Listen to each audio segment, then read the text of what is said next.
India Love hasn't changed at all. Streamer India Love has been trying to prove for the past couple of months that everything about her has changed. She's taking on this new walk of life. She's not gonna be this mean girl bratty image that she once has, and she's actually gonna grow up into a more mature version of herself. But after a couple of choice interactions over this past weekend during DreamCon, I would say that that same old India Love never left. Should I hear my phone?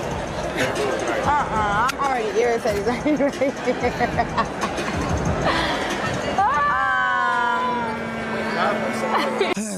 Brother. And I wish I could say it was just that one, but there are a couple other incidents that let me know that her attitude has been the exact same. Every time somebody corrects her or tells her no, she acts as though it's some sort of disrespect. And at this point, India Love is not being misunderstood. She's repeatedly showing people who she is, and based off— I mean, bro, she's been a rich, spoiled brat, internet baddie, you know, every guy lusting and thrusting after her for her entire life, damn near.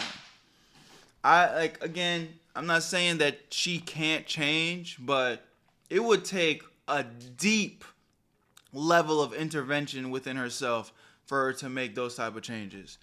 She's set in her ways, gang. Of a conversation that I had, I think the issue is bigger than just an attitude problem. It's something that plagues her and other streamers vastly across the industry. I think it's like the parasocial relationship of being a chat viewer. So I think being kind of in an echo chamber of your own doing through a fan base can be an area where you can misstep. If you're new to this and you haven't already, please hit that subscribe button. It's gonna go a long, long way for the channel. Don't disrespect me by watching all of my videos. Be subscribed. Love has this strange relationship with her image and the internet. She is 30 years old, and not saying that's a crazy thing because I myself am pushing 30. I'll be 30 in like less than 30. And I am 30, so we don't tolerate the 30 slander on this channel.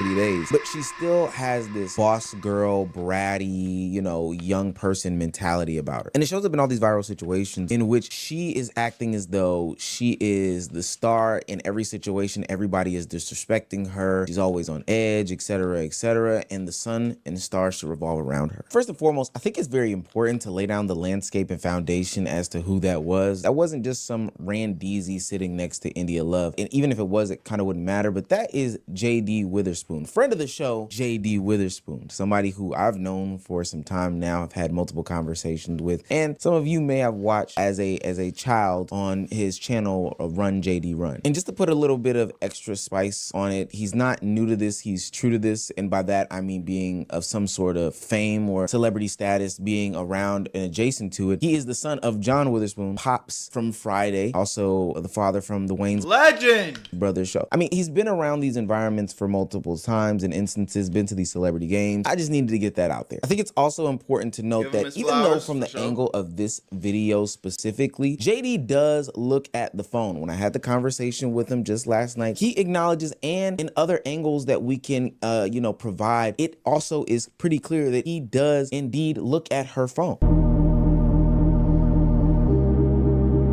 This my problem with shit like this though is like, was he staring at the phone? Because looking is one thing, because we have fucking eyeballs, you know what I'm saying? You're looking around, you're just kind of zoning out, and then you look over, oh shit, there's her phone, and I could see probably whatever the fuck she's looking at. But then you lock in and it's like, well, let me mind my business. Is that so wrong? It'd be different now if we kind of see him looking, staring, like he's looking like he's trying to get a glimpse and figure out what's going on. Then I'll be like, okay, that's a little bit weird. Weirdo. But I don't think that's what happened. But let's see. Oh shit.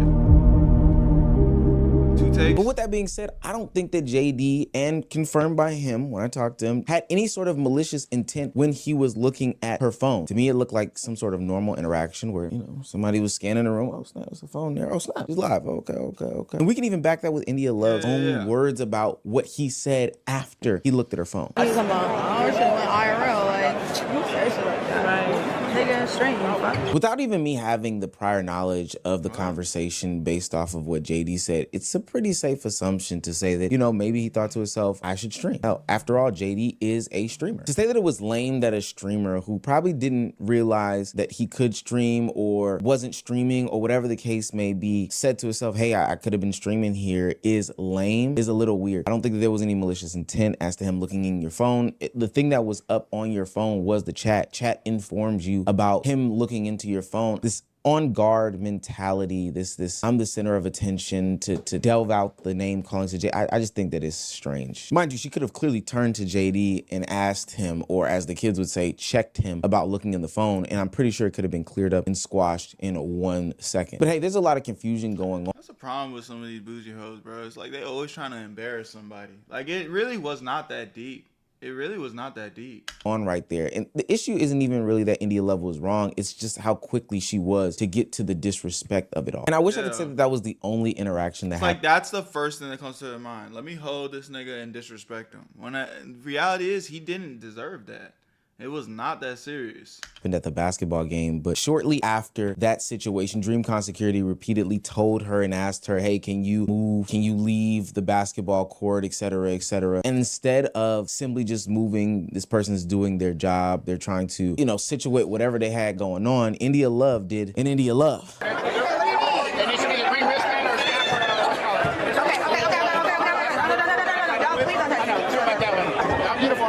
I know, but you like pushing me. I don't like you touching me.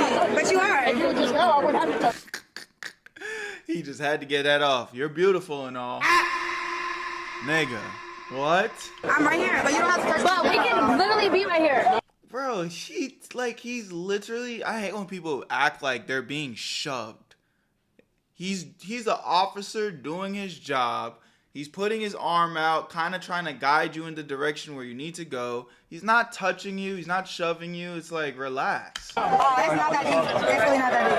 For what it's worth, I thought the security guard was doing what he normally does. Can security be overreachy and pushy and all these things? Sure. But at the same time, he's just trying to handle things in the best way that he knows how. And if we were to just heed the warnings here. Look at all that gap.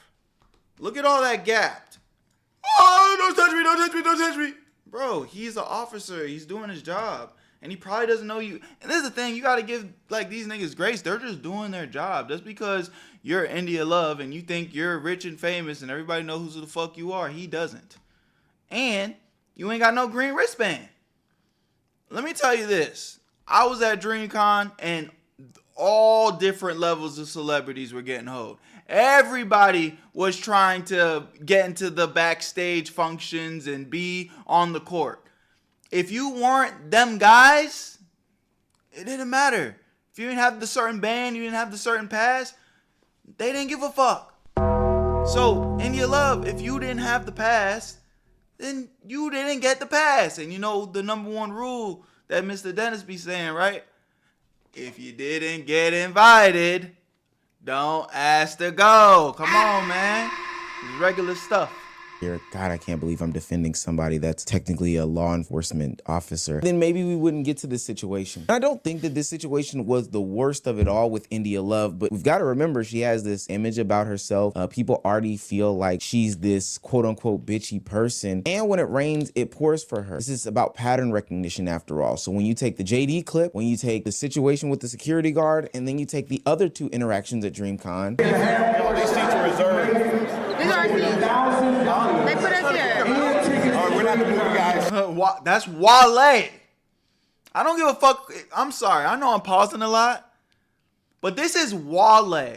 This is his seats. Wale is like a well-known, world-renowned superstar in his regard. Like, he has accolades on top of accolades when it comes to his music shit. Yeah, maybe he's not popping right now, but he's been around, bro. These are his seats, and look how he just like, nah, it's not even that deep. I already see that they bitching and tripping. Whatever, I'm Wale. I'll figure it out. Like, why does there got to be so much attitude? This is crazy. Let me call, because they put us right here. Oh, he said let us sit.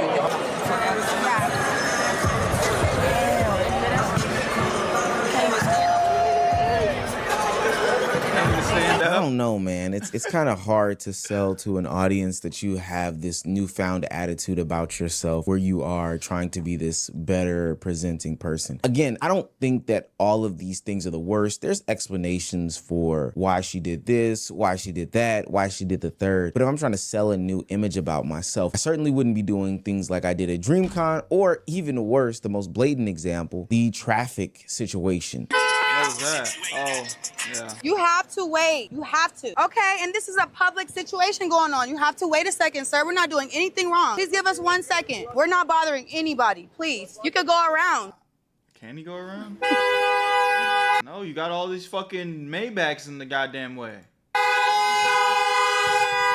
Go play, go play, go play. Go play, go play. Wait, let me make sure I got the TikTok, because, baby, we'll do it again. Gotta go around. Really, India? Blocking traffic for a mid TikTok at best? This is the larger problem of all of it. She only evaluates these situations according to how it can affect her or impact her. She wants the TikTok, so the driver should have to wait. She wants to remain on the court, so security should just repeatedly justify the rule. She doesn't want to get up to maybe show some fan appreciation for somebody. Again, maybe a little bit of a reach, but it is what it is. So she'll sit down and ask this dude to bend down. Her chat says that JD is looking at her phone, so JD immediately becomes a lame in this situation. I think if you really wanted to, you could paint a narrative about India Love based off of all these multiple clips that have presented themselves over the past, 5-6 days. But these clips only become worse when you realize that, hey, pattern recognition is real, and she's done stuff like this plenty of times before. Miss, no camera, no filming inside, please. Okay. It's not recording, right, guys? No, ma'am. Because you're live then. If you can please take it off.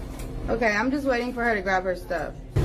She's a weirdo. She did not have to do all that. She's a fucking weirdo. Girl, your lady kicked me out. She's a fucking bitch. Whoever the fuck that was. The DreamCon security interaction follows the exact same pattern as the store situation. There is an employee that is trying to do their job, follow rules, that is making all of $9 an hour, trying to, get some bananas and some chicken thighs so that they can go and cook at home. I don't even know what they're cooking with bananas and chicken thighs. Produce has parasites right now, people. Stay away from it. Here comes India Love immediately minimizing that person. It's not because she doesn't understand the rule, but it's because she doesn't understand why the rule should personally impact and affect her. Instead of complying, she immediately challenges an employee in turning a basic rule into some bigger confrontation. What makes it even worse, and I think shows more about who she is that, of course you linger, you try to draw it out, you're a streamer. I guess that's where we are now. But when she leaves the store, she automatically starts just insulting and throwing names at the employee. To me, stuff like that is just so weird and just shows a lack. Yeah, it really shows who's the true weirdo. Weirdo. I don't know, bro. I just hate stuck up entitled people, bro. Just treat people with respect. It's one thing when people are trying to disrespect you, but even then it's kind of like 9 times out of 10, if somebody's so miserable that they're losing their minds over nothing, it's just like, walk away. You don't really get anything out of it. If anything, you have more to lose, interact, or like pushing the issue with people like that. So if you guys seen my IRL streams, whenever I'm moving around, I'm always keeping the camera 100% on my face. And then if it's like, if somebody says, hey man, you can't stream in here or whatever, I'm just be like, okay, that's it. I'm gone. No, where's the exit? You know what I'm saying? Like, because you got to recognize at the end of the day, we are the minorities, and the majority of people are just trying to live their lives. The majority of people are just doing what they're doing on a day-to-day basis, and they might not want to be on camera, or they might not even be allowed to be. Maybe they don't even care, but they're working a job that says no recording in this establishment. And if they allowed recording to happen in that establishment and the boss finds out, then boom, now their job is on the line. You know what I'm saying? So it's like, give people that benefit of the doubt and the grace, and it's just like, hey bro, you can't record in here. It's like, okay, I understand. I'm not even tripping. I'm gone. Don't worry about it. Of consideration as a whole. And for what it's worth, she did the same situation at the Streamer Awards, just in a different form. Breakout Streamer of the Year went to Adele. And congratulations, and we respect you for what you did. But Rakai should have won Breakout Streamer of the Year and DDG. I don't care what y'all say. Shout out Rakai, shout out. Boom, boom, boom, boom, boom. Shit. This was such a bad look when she did that. Adap had just won the biggest award in his life, really solidifying him in the streaming space, coming from being where he was and growing to the place and space that he eventually is now. But India Love disagreed with the results, and instead of just waiting to go home and be on the stream and, you know, give your 2 cents like most people would, she decided that was time for her to shine, ran on stage and said what she decided to do. Now, for what it's worth, she would go on to apologize for the situation because she recognized ultimately how it diminished FaZe Adapt's accomplishments. And I do believe that that apology was driven by the chat, which we'll get to in a minute, because the community was slandering her as a whole. But months later, she's still treating public roads, convention courts, employees in workplaces like everyone else must accommodate exactly what she wants. This is this repeated pattern of entitlement followed by confusion. India acts impulsively, people criticize her, she explains her intention, she apologizes and talks about growth, and then another situation happens because the actual reaction did not change. That's what makes this whole recent transformation so hard to believe. She knows how to describe her problem after the damage is done. She just cannot seem to control these situations when it is happening. That's the whole reason why God allows making mistakes. He knows you're gonna make mistakes. Again, bro, it's like she be saying the right things when it's all said and done, but it's like we don't like motherfucker that always make the same mistake and then want to come back and be like, well, I'm sorry and I genuinely apologize and God this, God that. It's just get to a point where it's like, bro, just shut the fuck up. I'm not trying to hear that shit for real. You know what I'm saying? It gets to a point, I'm telling you, for her to make a change, she would have to fundamentally change the way she think. Like, she would have to sit back and, like, actually accept, no, I'm flawed in a lot of ways, and I do not want to think or act like this anymore, period. I want to change how I am as a person. That's the level of, like, intervention that people like this would need. Not saying that that's what she should do. That's her life. She can do whatever the hell she wants. But when you have somebody that continues to make the same mistake and then get up on the camera and be like, oh, I'm sorry, you know, now I know that God was trying to show me this. And it's like, it sounds good, but not after 5, 6, 7, 8 times. It's like, all right, bro, I'm not even trying to hear that shit no more. Watch out. And mistakes are designed to turn you to him. You get what I'm trying to say? He don't want me to be perfect. He don't want me to be cookie cutter, a saint all the time. He's okay with me sinning. You know why? Because he knows I'm going to. He's okay with you sinning? All right, now you're just making shit up. I don't think God is okay with us sinning. He forgives our sins. And we're not going to get too religious on here, but I don't think he's okay with it. He's not like, go ahead and sin. That's just a part of the process. Go sin. I don't think there's any scriptures that are backing that. He forgives our sins for sure.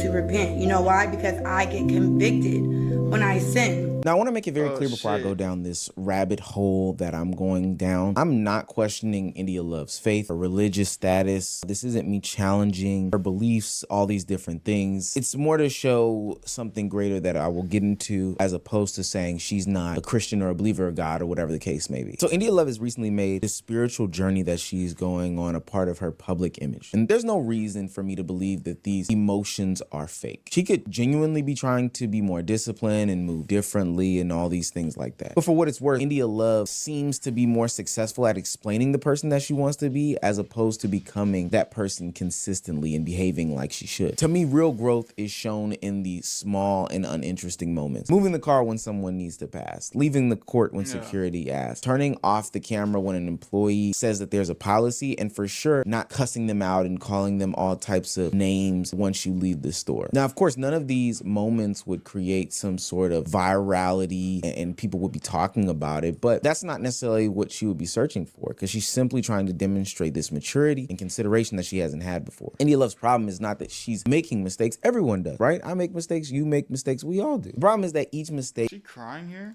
It seems to come from the same belief that her feelings, content, and intentions are more important than everybody else around her. She appears to view some sort of boundaries as disrespect. When an employee says no, she hears that they are targeting her. When security asks her to move, she believes that she's owed some sort of debate. And when chat accuses someone, she immediately believes the worst about that person. And I mentioned something earlier in the video about what I think the larger and greater issue is. I do think that that is a portion of it. When I sat down with JD Witherspoon to have a conversation about this whole India Love love fiasco and debacle. They'll love that I'm hyping it up with some of those words. We came to an interesting conclusion and tidbit here about how the chat can drive these social media creators to say, do, and act things that they probably wouldn't do. If I grew up, obviously, in my 20s with one of these, and live streaming was a thing, and also making content and being on people's radar to that level was a thing, I could see how it could make you paranoid, for sure. That's my first time ever getting clip farmed. That's the word. That's the thing. I think that's more the chat than her. I don't know her personally. I have nothing negative to say about her. You said it was the chat. What do you mean by it was the chat more than anything? I think it's like the parasocial relationship of being a chat viewer. You know, my chat viewers, they like to ride or die for me in certain scenarios, and I usually tell them don't. I always keep it like 100% with the people who support me, like where I genuinely tell them, like,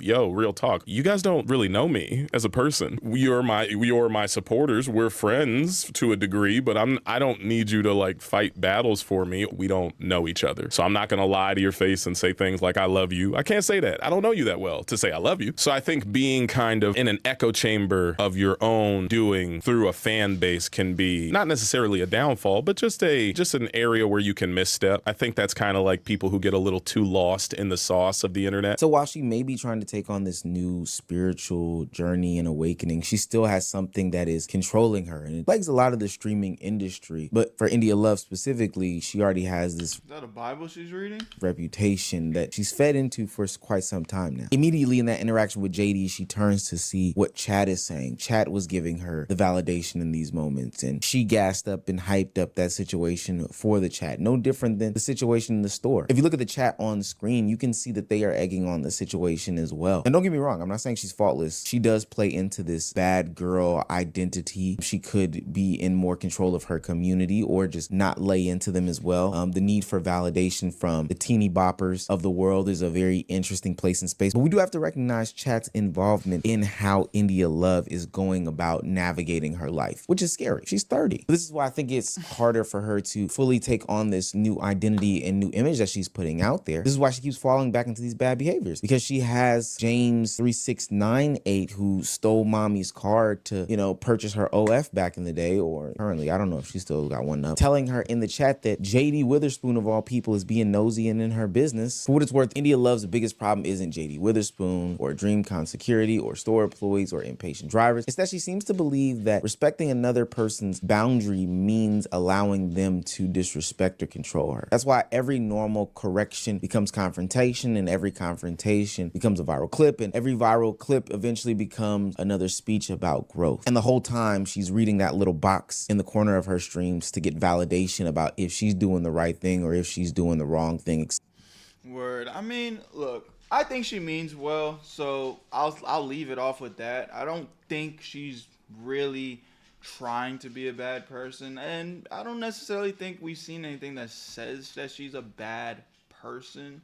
But you know, humility is a big thing, bro, and sometimes you gotta really always be putting yourself in the other person's shoes, especially when you're a famous content creator and you're streaming everything that you're doing. You know, a lot of people are just trying to live their regular lives, and you have to find that balance to be entertaining and provide for your community, but also respect the people around you, bro. Like, that's just certain boundaries that me personally, I'm not willing to do. I'm not willing to ruin people's days around me just for the sake of my content. There's got to be a better way. So I don't know, man. Y'all let me know what y'all think in the comment section. I think she's definitely gonna need a lot of self-reflection and true change, you know, because I think a lot of times us as humans, we want to validate our own feelings because, you know, we feel how we feel, and it's just like one of those things where, like,